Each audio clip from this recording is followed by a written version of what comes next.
नमस्कार, बहुत स्वागत है आप सभी का। मैं हूं आपके साथ ज्योति यादव। सीएम भजनलाल शर्मा 3 दिवसीय शेखावटी के दौरे पर हैं। इसी दौरान शनिवार को सीएम भजनलाल शर्मा नीमकाथना विधानसभा क्षेत्र पहुंचे, जहां पार्टी कार्यकर्ताओं ने यमुना जल समझौते और बजट घोषणाओं को लेकर सीएम का जोरदार स्वागत किया। इस मौके पर जनसभा को संबोधित करते हुए आपको बताते चले कि उन्होंने कहा कि हमने राजस्थान में सरकार बनते ही सबसे पहले पानी को लेकर महत्वपूर्ण निर्णय लिए और साथ ही आगे उन्होंने क्या कुछ कहा आपको भी सुनवाते हैं। एक बार दोनों हाथ खड़े करके बोलेंगे, बोलिए भारत माता की। अरे ये पंजा मत दिखाइए, इसने तो देश और प्रदेश को गंजा कर दिया है। इसलिए हनुमान जी की मुष्टिका बांधी है साला सर्दी वालों की। और फिर बोलिए जोर से, भारत माता की, भारत माता की, खाटू श्याम की, जीड़ माता की, सालासर बालाजी की, आप सभी की। आज के इस नीमकाथना के स्वागत कार्यक्रम में मंच पर विराजमान कैबिनेट में मेरे साथी यूडीएच मंत्री सम्मानीय झावर सिंह जी खर्रा साहब, आपके अपने लोक लाडले भामासा, जिनको कि आप हमेशा सेवा के भाव से देखते हैं,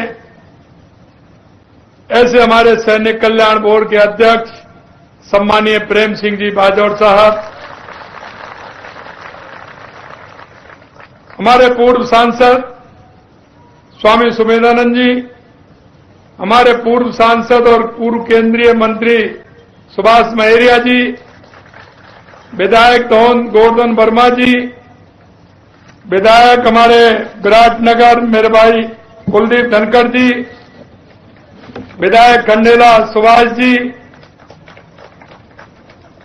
प्रधान पाटन सुभालाल जी, उपजिला प्रमुख ताराचंद जी, उप प्रधान नीमकाथना सुरेंद्र जी खरवास, जिला परिषद सदस्य सुमित गुर्जर जी, श्रीमती मंजू देवी जी, श्रीमती राजकुमारी शर्मा जी, श्री महेंद्र गोयल जी, जयप्रकाश लोढ़ा जी, पूर्व जिलाध्यक्ष कमल सिकबाल जी, श्री राजकुमार जोशी जी, महेश जी एवं मंच पर विराजमान हमारे पार्टी के जिलाध्यक्ष मनोज बाटड़ जी, मंच पर विराजमान हमारे प्रदेश के पदाधिकारी भाई मुकेश दादी जी, श्रवण बगड़ी जी, लक्ष्मीकांत भारद्वाज जी और सभी मंचासीन नेतागण, मेरे सामने बैठे मेरे पूजा योग बुजुर्गों, नौजवान दोस्तों और मेरी माता बहनों, सबसे पहले तो मैं आप सभी का अभिनंदन करता हूं, वंदन करता हूं, आप सभी को मैं नमन करता हूं। मैं सौभाग्यशाली हूं कि आज आप सभी के एक साथ दर्शन करने का लाभ मुझे मिला है। और मैंने पिछली सभा में भी कहा था, ये वो लोग हैं जिनके मैं दर्शन आज कर रहा हूं कि ये अपनी मेहनत से, अपने संस्कार से और विचार से, किसान हमारा मेहनत करता है और जैसा कि प्रेम सिंह जी ने कहा, हमारे किसान का बेटा देश की सीमाओं की सुरक्षा करता है। ऐसे लोगों के बीच में मैं आया हूं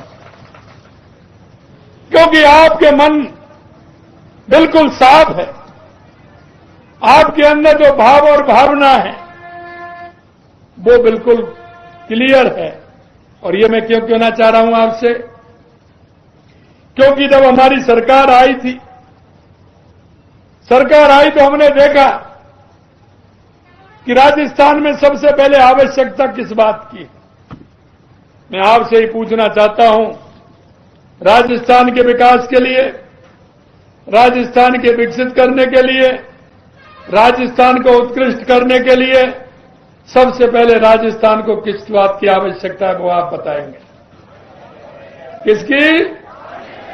पानी की। इसलिए मैं कहना चाहता हूं मेरे भाई और बहनों कि हमने कोई सरकार आते ही कोई ऐसा नहीं देखा। हमने कहा कि हमारे राजस्थान को किस किस की आवश्यकता है, हमारे राजस्थान के लोगों की मांग क्या है। हमने लगा सबसे पहले जो आपने बात कही कि राजस्थान में अगर पानी होगा तो राजस्थान विकसित होगा, राजस्थान उत्कृष्ट होगा। इसलिए सबसे पहले हमारे 17 जिलों की ईआरसीपी, हमारे रामजल सेतु की जो मांग थी, हमने सबसे पहले मध्य प्रदेश से समझौता करके हमने ईआरसीपी को आगे बढ़ाया। और आगे ही नहीं बढ़ाया, 1 साल पूरा होने पर देश के यशस्वी प्रधानमंत्री नरेंद्र मोदी जी ने उसका शिलान्यास भी कर दिया। ये हमारी उपलब्धि। दूसरा काम हमारा था कि हमारी शेखावाटी को किस तरह से पानी मिले, और पानी में अगर उनको मिलेगा तो कांग्रेस के लोग कहते हैं कि हम आलू से सोना बना देंगे, आलू से सोना। अब वो मशीन तो मेरे पास नहीं है, वो मशीन तो मेरे पास नहीं है। लेकिन मैं एक बात जरूर कहना चाहता हूं, अगर मेरे शेखावाटी के किसान भाइयों को पीने का और सिंचाई के लिए पानी मिलेगा, ये जरूर धरती का सीना चीर करके फसल उगाएगा। ये काम जरूर होगा जिससे सोना उत्पन्न होगा। और मैं आपको इस बात के लिए भी धन्यवाद देता हूं, क्योंकि आपका मन अच्छा है तो परमात्मा भी अच्छा करता है। क्योंकि जब हमने इसका एमओयू किया था, देश के यशस्वी प्रधानमंत्री नरेंद्र मोदी जी ने जब इस बात को कहा, मैंने कहा कि साहब शेखावाटी के लिए हमारी बहुत बड़ी आवश्यकता है, इसमें हमें पानी चाहिए। उन्होंने उस समय के हमारे हरियाणा के मुख्यमंत्री मनोहर खट्टर जी को कहा कि राजस्थान के मुख्यमंत्री आएंगे, आप उनसे बातचीत करिए, राजस्थान के शेखावाटी को पानी की आवश्यकता है, आप बैठ करके उसका रास्ता निकालिए, समझौता करिए और शेखावाटी को पानी दीजिए। देश के यशस्वी प्रधानमंत्री ने कहा। मैं आपसे यही कहना चाह रहा हूं, हमारे एमओयू होने के बाद हरियाणा में चुनाव आ गया। हरियाणा में चुनाव आ गया, चुनाव आने पर क्योंकि यहां जब विधानसभा में इन्होंने कहा था कि कितना पानी लाएंगे, मैंने कहा आप कितना लाए ये तो बताओ। क्योंकि मैं स्पष्ट कहना चाहता हूं, इस शेखावाटी ने प्रदेश में भी कांग्रेस सरकार को मंत्री दिए हैं और केंद्र में भी मंत्री दिए हैं। सबसे ज्यादा 70 साल अगर इस देश में राज किया 70 साल में से तो कांग्रेस ने किया। यहां भी कांग्रेस की सरकार थी, हरियाणा भी कांग्रेस की सरकार थी और केंद्र में भी कांग्रेस की सरकार थी। लेकिन जब चुनाव आते हैं तो यहां कांग्रेस के लोग आकर के बड़ी बड़ी बातें करते हैं। वो कहते हैं कि हम यमुना का पानी लेकर के आएंगे। एक दो नेता, जब मैं पिछली बार आया था तो एक दो नेता तो ऐसे थे, चुनाव आते थे तो पत्थर भी लगा देते थे कि यहां हो गया आएगा, यहां हो गया आएगा, ऐसा होगा।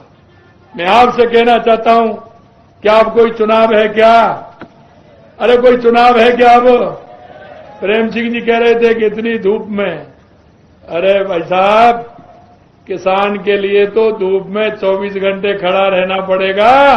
तो किसान की तकलीफ को हम जानते हैं, 24 घंटे हम किसान के लिए धूप में खड़े होने वाले, क्योंकि हमारी आदत है। आप सब लोग खेती में काम करते हैं, अभी 5-7 दिन पहले ही फ्री हुए हैं, आपने खूब गेहूं काटे होंगे, सरसों काटी होगी, खिरान में काम किया होगा, ट्रैक्टर में मूठा भी लगाया होगा 1 बजे 2 बजे। कहीं किसान के बेटे को गर्मी लगती है क्या? लगती है क्या? लगती है तो स्वापी बांध ले आराम से, वो ठंडक हो जाती है। हमारा तो यही है। मैं आपसे इतना ही कहना चाहता हूं कि जिस तरह से कांग्रेस के लोगों ने इस क्षेत्र को धोखा देने का काम किया है, और जब हमने विधानसभा में कहा कि आप चिंता मत करिए, पानी लेकर के आएंगे और जल्दी हमारी डीपीआर भी बनेगी। मैं चुनाव में जब हरियाणा गया तो मैंने कांग्रेस के लोगों का घोषणा पत्र पढ़ा। कांग्रेस के लोगों ने उस घोषणा पत्र में, और यहां के लोग चुनाव में और गए थे, बड़े नजदीक आपके झुंझुनू और सीकर पड़ता है, कांग्रेस के लोग यहां से भी गए थे। क्या उन्होंने उस घोषणा पत्र को पढ़ा नहीं? कांग्रेस ने लिखा था कि हरियाणा में कांग्रेस की सरकार आई है तो राजस्थान के साथ जो समझौता हुआ है उस समझौते को हम रद्द कर देंगे। इसकी भाव और भावना देख लीजिए। अभी मेरे से ट्वीट करके पूछ रहे हैं कि मुख्यमंत्री जी ये बताओ कितना पानी आएगा। अरे भाई, आएगा जो मेरे किसानों को चाहिएगा, जो हमारा समझौता है उसके अनुरूप पूरा पानी आएगा, तो मैं चिंता करने की जरूरत नहीं है। और मैं इसलिए कहना चाहता हूं कि हम राजस्थान के अंदर राजस्थान का नक्शा देख करके कहां क्या क्या कमी है हम उनको पूरा करना चाहते हैं। हमने देखा पानी की कमी है, इसके लिए हमने ईआरसीपी यमुना समझौता और हमने इंदिरा गांधी और गंग नहर के लिए भी 3400 करोड़ रुपए दिया है। मैं हनुमानगढ़ गंगानगर गया था, 350 किलोमीटर चला गाड़ी से, तो उन्होंने कहा कि हमारे खालों की जो खाले मां होते हैं उनकी डिक्की, उनकी नहर, उसकी मरम्मत के लिए 3400 करोड़ रुपए दिया है। 3400 करोड़ रुपए हमने हमारी देवास स्कीम, जो देवास स्कीम का हमारा पानी आधा अरब सागर की तरफ जाता था, वो कोई काम नहीं आता था, आधा हिंद महासागर की तरफ आता था, वो हमारा उपयोग का था। हमने वहां भी टनल बना करके, एनीकट बना करके उस पानी को भी हमने हिंद महासागर की तरह, यानी उदयपुर, चित्तौड़, भीलवाड़ा तक वो पानी काम आएगा, उसको भी हमने योजना को आगे बढ़ाते उसका भी हमने शिलान्यास किया है। हमने माही डैम के माध्यम से हमारे बांसवाड़ा, डूंगरपुर को भी पानी मिले, हमारे वहां से आकर के जमाई बांध, पाली और जालोर को भी पानी मिले, ये भी हमने किया है। हमारी नर्मदा से हमारे को बाड़मेर में, सांचौर में, रानीवाड़ा में, भीनमाल में पानी मिले, इसके लिए भी हमने काम किया है। हम पूरे राजस्थान के अंदर अगर हमारे किसान को पानी मिलेगा तो निश्चित रूप से हमारा किसान समृद्ध होगा। इसलिए हमने पानी के लिए, हमारी सरकार ने इस 16 महीने में आपके लिए काम करके बताया है। दूसरा मेरा काम जो हमारी सरकार ने प्राथमिकता से लिया है वो है बिजली का काम। राजस्थान के अंदर देखते थे पिछले कार्यकाल में कांग्रेस ने एक बार बिजली पैदा नहीं की। हम परसों ही 975 मेगावाट का उद्घाटन जैसलमेर में करके आए हैं। हमने आज तक 2,24,000 करोड़ रुपए के एमओयू किए। हम उसके माध्यम से किसान को बिजली देना चाहते हैं और किसान भाइयों में आज आपको विश्वास दिलाता हूं 2027 तक किसान हमारा दिन में बिजली लेगा और दिन में बिजली का काम करेगा, ये भी मैं विश्वास दिलाता हूं। हमारी किसान सम्मान निधि आपने देखा, हमने वायदा किया 6,000 से 9,000 करने का काम हमने किया। अभी भूमि विकास बैंक का हमारे सुभाष महरिया जी बता रहे थे, किसान को उसका भी लाभ हम दे रहे हैं।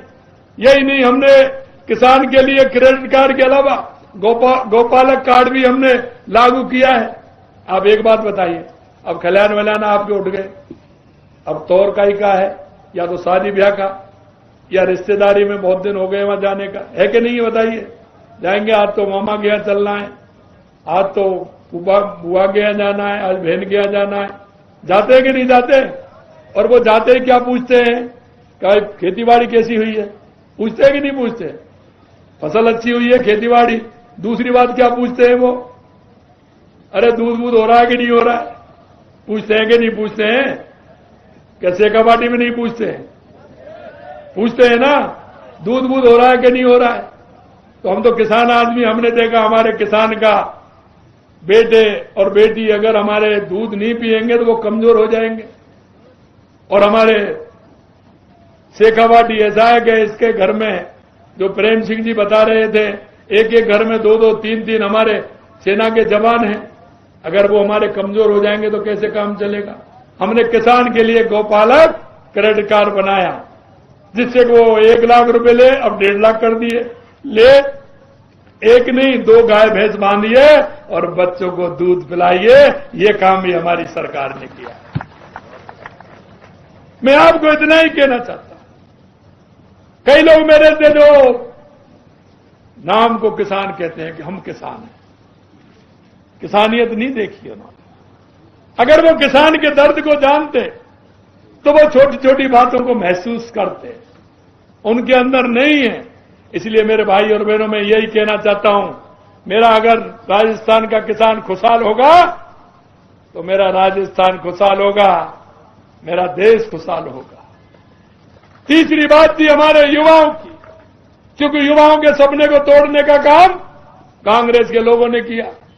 हमारा युवा जाके पढ़ता था, पेपर देता था, पेपर लीक हो जाता था, वो अंधेरे में रोता था।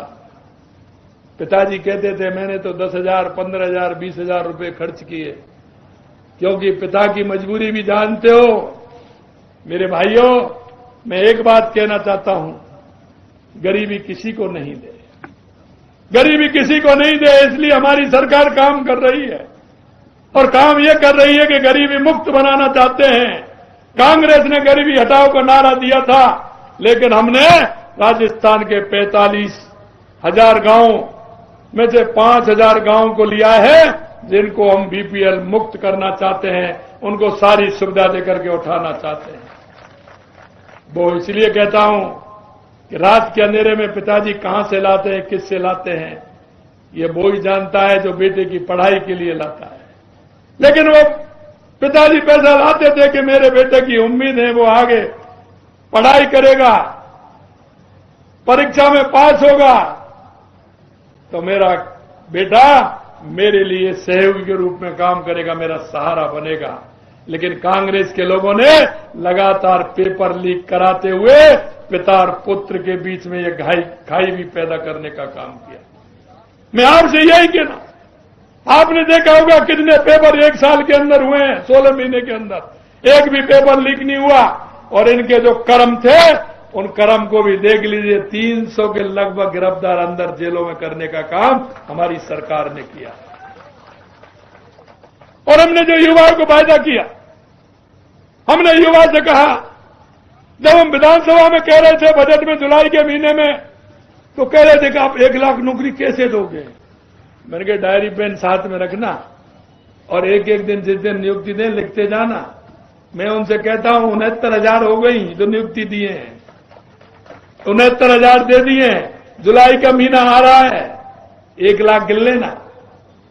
5 साल में 4 लाख नौकरी के लिए कहा है युवाओं के लिए, 4 लाख से ज्यादा हो तो मानना। और मैं यही कहना चाहता हूं मेरे युवा भाई बहनों से, आपके लिए नौकरी भी 1,88,000 वैकेंसी निकाली है। 1 साल का कैलेंडर आपके सामने दे दिया, किस दिन वैकेंसी किस दिन निकलेगी, फॉर्म भरना है आपको, पेपर किस दिन देना है, रिजल्ट किस दिन आएगा और नियुक्ति पत्र किस दिन देना है।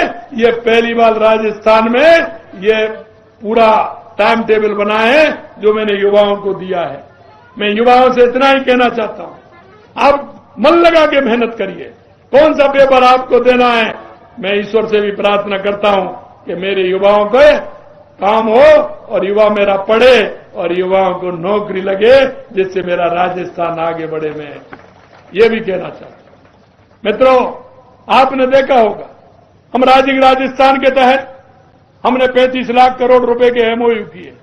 लोगों ने कहा पहली साल कर रहे हैं। मैंने कहा पहली साल इसलिए कर रहा हूं कि मैं परिणाम दे सकूं। सरकार पहले इन्होंने भी किया, 12.5 लाख करोड़ का किया, 30,000 करोड़ के काम भी जमीन पर नहीं आए, 30,000 करोड़ के काम जमीन पर नहीं आए 12.5 लाख में से। और मैं आपको कहना चाहता हूं 35 लाख करोड़ के एमओयू हुए, 3 महीने के अंदर 3 लाख करोड़ रुपए से ऊपर जमीन पर आ गए और काम उतर गए। मैं मेरे युवाओं से यही कहता हूं, सरकारी नौकरी मिलेगी तो प्राइवेट नौकरी मिलेगी। हमारी योजना इतनी, आप अपना स्वयं का धंधा भी प्रारंभ कर सकते हैं, स्वयं का काम भी कर सकते हैं। मैं अंत में इतना कहना चाहूंगा कि हमारी सरकार ने 16 महीने के अंदर इन सारे विषयों को लेकर के मैं अगर बताऊंगा तो बहुत काम है। हमने एक और किया है कि हमने हमारी 200 विधानसभाओं के लिए काम दिया है, क्योंकि हम राजस्थान की 8 करोड़ जनता के लिए काम करते हैं। क्योंकि हमारा मन ये नहीं है कि हम शकल देख के टीका लगाएं, इसको दे दिया कांग्रेस का, इसका दे दिया इसका। हम 8 करोड़ जनता के लिए काम करते हैं, पूरे राजस्थान के लिए काम करते हैं। पूरे राजस्थान के अंदर हमने बजट देने का प्रावधान हमारी सरकार ने किया है। अंत में मैं आपसे इतना ही कहना चाहता हूं कि आप विश्वास करिए, क्योंकि कल परसों हमारी मीटिंग है, हमारी टास्क फोर्स बनी है उसकी हम प्लानिंग के अंदर मीटिंग करेंगे। उन अधिकारियों को हरियाणा से भी बुलाया, हमारे भी अधिकारी साथ रहेंगे। किस तरह से पाइपलाइन बनेगी उसका काम भी हम कर रहे हैं। और इन पे तो इतना भी नहीं बना, कुंभाराम लिफ्ट योजना है, इतने दिन से है, उसके लिए पैसा चाहिए, वो भी नहीं दिया।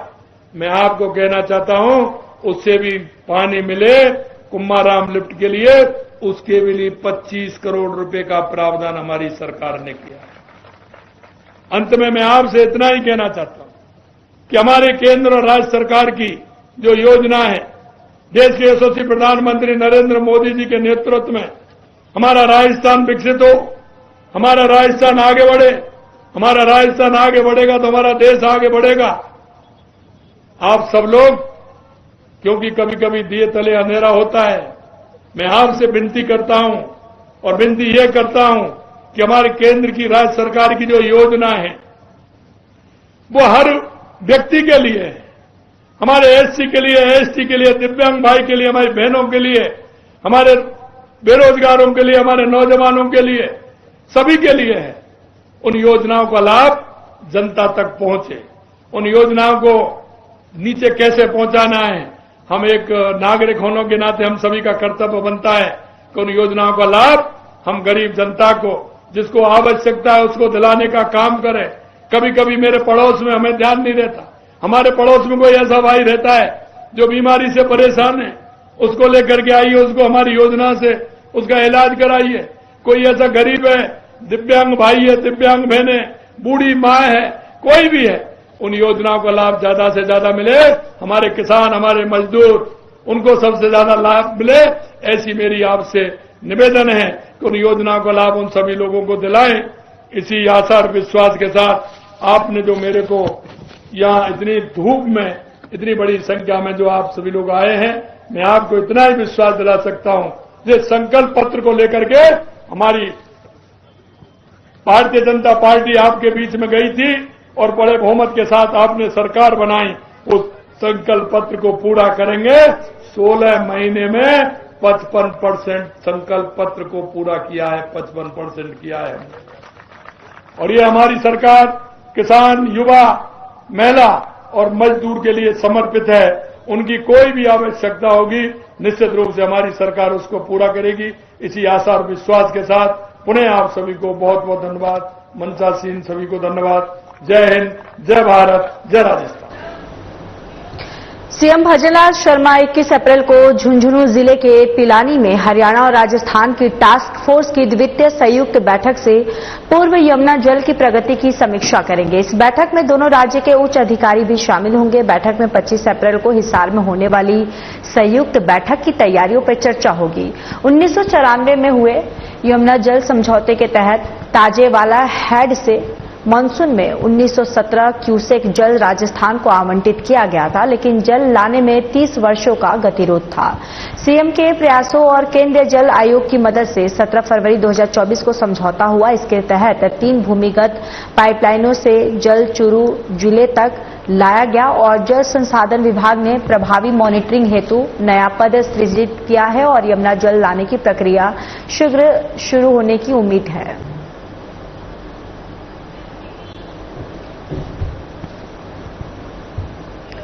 बीजेपी प्रदेश कार्यालय में प्रदेश अध्यक्ष मदन राठौर की अध्यक्षता में एक राष्ट्र एक चुनाव अभियान के समर्थन में बीजेपी बुद्धिजीवी प्रकोष्ठ की बैठक आयोजित हुई। बैठक में अभियान के प्रदेश संयोजक सुनील भार्गव, संभागीय पदाधिकारी, सेवानिवृत्त आईएएस, आईपीएस, पूर्व कुलपति, सेना अधिकारी और विश्वविद्यालयों के प्रोफेसर शामिल हुए। मदन राठौर ने कहा कि एक राष्ट्र एक चुनाव लोकतंत्र की आवश्यकता है, जिससे बार बार आचार संहिता लागू होने से जनजीवन प्रभावित प्रभावित नहीं होगा और खर्च में भारी बचत होगी। उन्होंने कहा कि यह प्रणाली विकास को गति देगी और जीडीपी में 1.5% की वृद्धि संभव होगी। नीति निर्माण में सुसंगतता आएगी और सरकारें सत्यायित्व के साथ काम कर सकेगी। संयोजक सुनील भार्गव ने जन जागरण की आवश्यकता पर बल देते हुए अभियान में भागीदारी का आह्वान किया। बैठक में मौजूद प्रबुद्धजनों ने इस पहल को पूर्ण समर्थन देने का आश्वासन दिया।